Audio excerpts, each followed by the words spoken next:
اعوذ باللہ من الشیطان الرجیم بسم اللہ الرحمن الرحیم رب اشرح لی صدری ویسر لی امری واحلل عقدۃ من لسانی یفقہوا قولی۔ السلام علیکم ورحمۃ اللہ وبرکاتہ۔ آج انشاءاللہ ہم سورہ بینہ اس سورہ مبارکہ کو کمپلیٹ کریں گے۔ آخری 3 آیتیں رہ گئی تھیں، آیت نمبر 6، 7 اور 8۔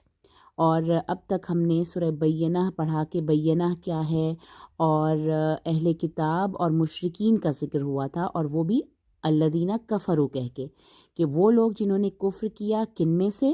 من اہل الکتاب والمشرکین، اہل کتاب اور مشرکین میں سے جنہوں نے کفر کیا تھا۔ اور یہ صورت شروع بھی وہیں سے ہوئی تھی کہ لم یکن الذین کفروا من اہل الکتاب والمشرکین، بالکل انہی الفاظ سے یہ صورت شروع ہوئی تھی۔ اور اب یہ اس آیت کو دیکھیں گے، آیت نمبر 6 کو، تو یہاں پہ آخر میں جو ہے اللہ تعالیٰ نے 2 طرح کے لوگوں کا ذکر کیا ہے۔ ایک تو وہی لوگ ہو گئے جن کا ذکر شروع میں آیا تھا، ان الذین کفروا من اہل الکتاب والمشرکین، اور دوسرے کون لوگ ہیں؟ ان الذین آمنوا وعملوا الصالحات۔ تو 2 لوگوں کا کمپیریزن کیا جا رہا ہے، ایک وہ کفر کرنے والے اہل کتاب اور مشرکین میں سے جو کفر کرنے والے تھے، ان لوگوں کا ذکر کہ وہ ان کا انجام کیا ہوگا، اور ان الذین آمنوا وعملوا الصالحات، ان کا انجام کیا ہوگا اور وہ لوگ ایکچوئل میں کیا ہیں۔ یہ جو میں نے بلو سے ہائی لائٹ کیا ہے، یہ ان کے بارے میں اللہ تعالیٰ کی ڈسکرپشن ہے کہ ابھی ہم پڑھیں گے۔ سب سے پہلے تو یہ یاد رکھیے کہ یہ جو 2 آیتیں ہیں وہ ان الذین سے شروع ہو رہی ہیں، جیسے پچھلی جو 2 آیتیں تھیں وما تفرقا وما امروا، وہ ہم نے پڑھا تھا 2 ایک جیسے ورڈز تھے اور ان سے شروع ہو رہی تھی۔ یہ بھی ان الذین، اور پھر اس کے بعد ان الذین، اس کے بعد ان کی جو جزا ہے وہ ایک ہی لمبی سی آیت ہے، اس کو بھی ہم بعد میں دیکھیں گے۔ سب سے پہلے دیکھیے ان الذین کفروا من اہل الکتاب والمشرکین، یہ تو بہت ہی ایزی آپ کو لگے گا کیونکہ آپ پہلی آیت یاد کر چکے ہیں۔ تو ان الذین کفروا من اہل الکتاب والمشرکین، اب ان کے بارے میں کیا بتایا جا رہا ہے کہ اہل کتاب اور مشرکین میں سے جنہوں نے کفر کیا، بے شک وہ کہاں ہوں گے؟ فی نار جہنم خالدین فیہا، فی نار جہنم، یعنی کہ وہ ہوں گے جہنم کی آگ میں۔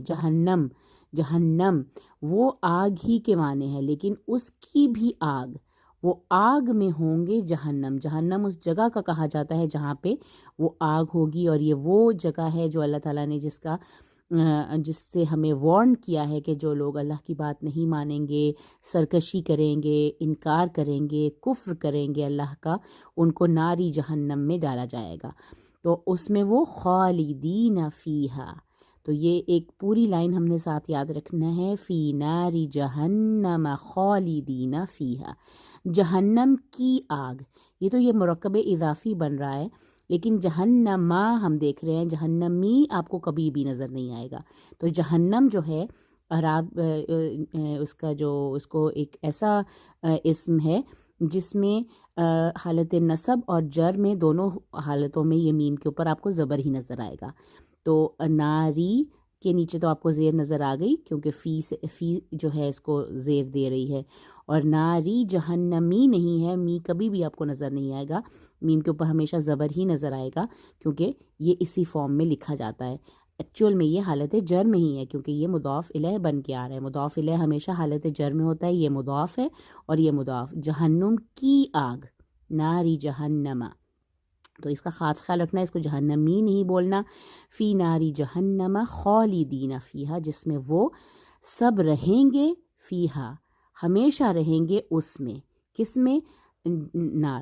اب یاد رکھیے نار بھی اور جہنم بھی 2 ایسے ورڈز ہیں جن کو عرب ہمیشہ مؤنث مانتے ہیں۔ آگ سے ریلیٹڈ جتنی بھی چیزیں ہوتی ہیں اس کو عرب مؤنث مانتے ہیں، اسی لیے آپ کو یہاں پہ فیہا نظر آ رہا ہے، فی ہی نظر نہیں آ رہا، فیہا ہے۔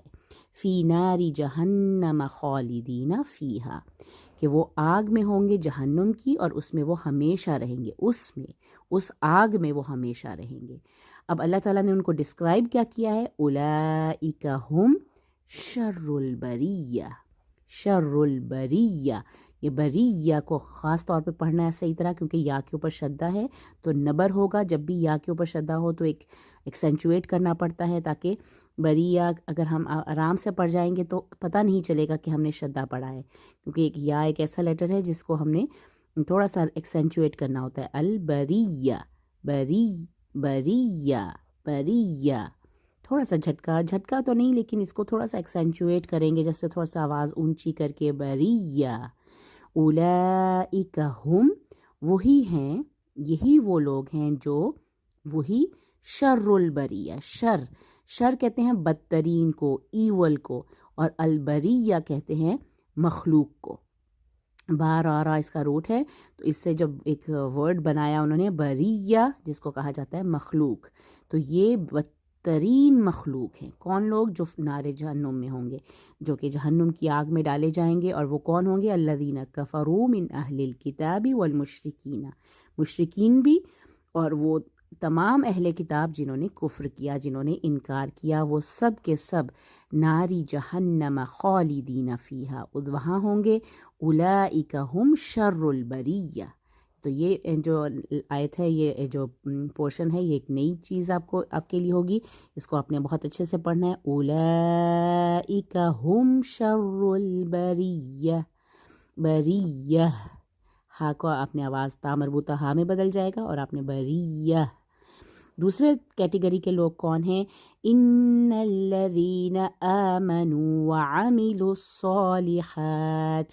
یہ ان کا یہ ہے، اور ان کی ڈسکرپشن وہ کہاں ہوں گے وہ بعد میں، ہم ان کی جزا بعد میں بتائیں گے، لیکن اللہ تعالیٰ نے پہلے ہی ان کو بتا دیا کہ وہ ایکچوئل میں کون ہوں گے.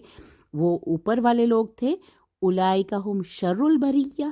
یہاں پہ اللہ تعالیٰ کہہ رہے ہیں اولئک ہم خیر البریہ. تو شر اور خیر یہ دو اپوزٹ ہیں. شر کہتے ہیں بدترین کو، اور خیر کہتے ہیں، خیر کہتے ہیں بہترین کو. تو جو لوگ ایمان لائیں گے اور نیک عمل کریں گے، عامل الصالحات، اور نیک عمل الصالحات اگر کوئی بھی آپ سے پوچھے تو یہ ہے کہ وہ تمام عمل جس میں دو خوبیاں ہوتی ہیں، ایک تو وہ اللہ کی طرف سے ہوتی ہے، اور دوسری وہ نبی کریم صلی اللہ علیہ وسلم کی سنت کے مطابق ہو، تو وہی عمل صالح ہے. تو یہ ہمیشہ یاد رکھے کہ عمل صالح کی ڈیفینیشن یہ ہے کہ وہ اللہ کی طرف سے حکم ہو اور وہ سنت کے عین مطابق ہو. یہ دو کوالٹیز ہونی چاہیے عمل الصالحات میں. اولئک ہم خیر البریہ، تو وہی لوگ ہیں جو کہ بہترین مخلوق ہیں. تو اللہ تعالیٰ نے ان دو کیٹیگریز کے لوگوں کو شر البریہ، بریہ، اور خیر البریہ. تو یہ بریہ کو آپ نے اسپیشل تلاوت میں خاص خیال رکھنا ہے، یا مشدد کو آپ نے فوکس کرنا ہے. اس کے بعد ان کی جزا اب پوری اللہ تعالیٰ نے بتا دی. جزاؤہم، یعنی یہ جو ان الذین آمنوا وعملوا الصالحات، ان کی جزا کیا ہے؟ جزاؤہم، جزاؤہم، الف کو ہم 4 کاؤنٹ تک لمبا کریں گے، کیونکہ واو کے اوپر جو آپ کو حمزہ نظر آ رہا ہے اس کی وجہ سے یہ اس سے پہلے والا مد 4 کاؤنٹ تک لمبا ہو جائے گا. بدلہ ان کا، ان کی جزا، عند ربہم، کہاں ہے؟ ان کے رب کے پاس، ان کے رب کے پاس. عند ربہم، ان کے رب کے پاس ہے. کیا ہے؟ جنات، باغات ہیں، بہت زیادہ باغات، اور وہ بھی کون سے؟ عدن، ہمیشگی والے باغات، ہمیشہ رہنے والے باغات. عدن جو ہے ایک اسم ہے ہمیشگی اس کا، یعنی کہ ایسی چیز جو ہمیشہ رہنے والی ہے، اس کے باغات، ہمیشگی کے باغات. تو یہ بھی ایک مرکب اضافی کی کمپوزیشن ہے. جناتن نہیں نظر آیا، اور اس کے بعد ہمیں عدن زیر کے ساتھ نظر آ رہا ہے، تو یہ مضاف الیہ ہے اور یہ مضاف ہے.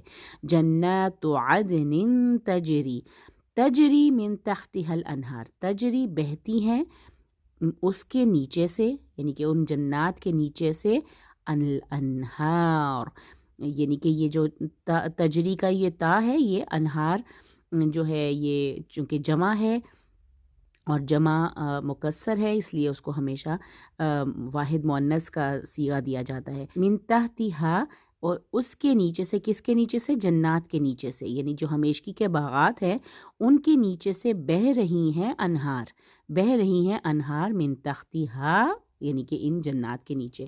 تو یہ بہت ہی خوبصورت ایک ڈسکرپشن ہے، جب بھی ہم جنت کے بارے میں پڑھتے ہیں، جنات کے بارے میں پڑھتے ہیں، تو ایسے باغات ہوں گے جن کے نیچے سے نہریں بہہ رہی ہیں. تو انسان ہم امیجن بھی نہیں کر سکتے کہ وہ کیسے باغات ہوں گے جن کے نیچے سے نہریں بہہ رہی ہوں گی.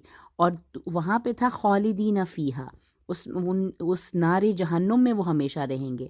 اور یہاں پہ ہے خالدین فیہا ابدا، ہمیشہ رہنے والے ہیں ان میں ہمیشہ ہمیشہ. ابدن کا اضافہ کر دیا، اور یہ صرف اور صرف ان کی جزا ہے جو کہ ایمان والے اور نیک عمل کرنے والے ہیں. ان کے لیے اللہ کے پاس جنات عدن ہے، جنات عدن تجری من تحتها الانہار خالدین فیہا ابدا. فیہا کو بھی ہم 4 کاؤنٹ تک لمبا کریں گے کیونکہ ابدا حمزہ سے سٹارٹ ہو رہا ہے. آگے کی جو لائن ہے، اللہ ہم سب کو اس میں شامل کرے. اللہ کہہ رہا ہے رضی اللہ عنہم، اللہ ان سے راضی ہو گیا، اللہ ہم ان سب سے راضی ہو گیا. ورضوا عنہ، اور وہ راضی ہو گئے اس سے، یعنی کس سے؟ اللہ سے. اللہ ہم سب کو ان لوگوں میں شامل کرے جس سے اللہ راضی ہو گیا. ہم سب کی زندگیوں کا یہی تو مقصد ہے کہ اللہ ہم سے راضی ہو جائے. تو یہ کون لوگ تھے؟ ان الذین آمنوا وعملوا الصالحات. ہم نے صرف اپنے ایمان کا خیال رکھنا ہے اور عمل صالح کرنا ہے، پھر ہم ان لوگوں میں شامل ہو جائیں گے جس میں رضی اللہ عنہم ورضوا عنہ، کہ ان سے اللہ راضی ہو گیا اور وہ اللہ سے راضی ہو گئے. تمام صحابہ نے ایسی زندگی گزاری، اسی وجہ سے ہم ان کو ان کے نام کے ساتھ رضی اللہ عنہ کہتے ہیں، رضی اللہ تعالی عنہ. اسی طرح آخر میں اللہ تعالیٰ یہ بات بتا رہے ہیں کہ ذالک لمن، یہ یعنی ذالک اس کی اس میں اشارہ ہے، یہ ذالک، حالانکہ وہ دور کے اشارے کے لیے کہا جاتا ہے، لیکن چونکہ بات ہی اتنی بڑی ہے تو ذالک بھی کہا جا سکتا ہے. ذالک، یہ ساری بات، یہ تمام جزا جو ہے، لمن، اس کے لیے ہے جو خشیہ ربہ، خشیہ ڈر گیا، ربہ اپنے رب سے ڈرنا یعنی کہ اس سے کانشیس ہو جانا. آپ جب کسی سے ڈرتے ہیں تو آپ اس سے کانشیس ہو جاتے ہیں نا، اور اپنے ہر کام میں جس کا آپ کو ڈر ہوتا ہے، آپ اس ڈر کی وجہ سے اس کام سے رک جاتے ہیں جو اس کو پسند نہیں ہوتا. تو یہ ذالک لمن خشی ربہ، یہ اس کے لیے ہے جو ڈر گیا اپنے رب سے. تو یہ کہہ کر اللہ تعالیٰ نے اس سورہ مبارکہ کو کنکلیوڈ کیا ہے. اللہ ہم سب کو ان لوگوں میں بنائے جن میں اللہ کی خشیت ہوتی ہے، ہم اپنے ایمان کی حفاظت کریں اور ہم نیک عمل اور عمل صالح کریں، اور ان لوگوں میں سے نہ ہو جائیں جنہوں نے کفر کیا. تو آمین. السلام علیکم ورحمۃ اللہ وبرکاتہ.